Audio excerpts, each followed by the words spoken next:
May naglalakad na paring walang ulo sa UP hallway.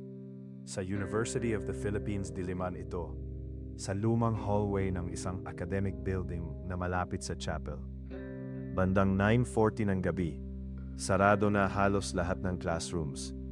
Nandoon ako kasi student assistant ako sa office sa dulo ng hall. Tahimik dapat ang building, pero may narinig akong yabag na hindi tumutunog normal. Una, akala ko guard lang. Mabagal na footsteps sa sahig na sementado. Pero may kakaiba. Kahit mahaba yung hallway.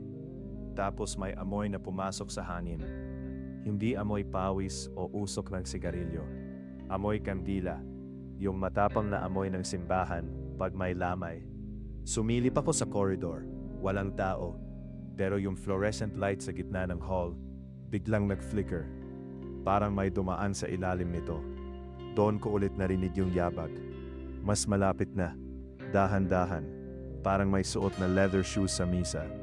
Tak, hakbang, tak, hakbang. May nakatayo sa ilalim ng ilaw. Nakaitim na sutana, parang pari. Nakatalikod siya sa akin. Pero may mali agad. Hindi siya gumagalaw. Kahit humahangin sa bintana, yung kurtina gumagalaw. Siya hindi. Tinawag ko, "Father," hindi siya sumagot. Naglakad siya ulit. Mabagal, papalapit sa office ko.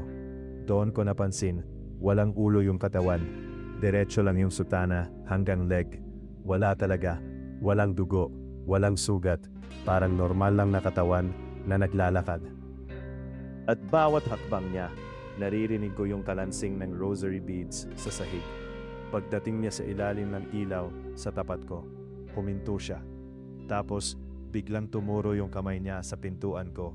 Napaatras ako. Binuksan ko agad yung office door para pumasok. Pagbalik ko ng tingin sa hallway, wala na. Empty ulit. Kinabukasan sinabi ko sa guard, tumahimik siya. Tapos sinabi niya, may lumang kwento raw tungkol sa pari na namatay dito noong 1970s protest years. May nagsasabing pinugutan daw sa gulo sa campus. Mula noon, may naglalakad daw sa hallway tuwing late night duty.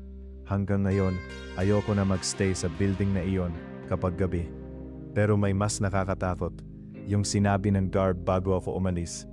Minsan daw, hindi lang siya naglalakad. Minsan, tumakatok siya sa mga pintuan. Kung taga-UP ka at may narinig ka ring yabag sa hallway, i-comment mo, i-share ito bago may magpa-delete.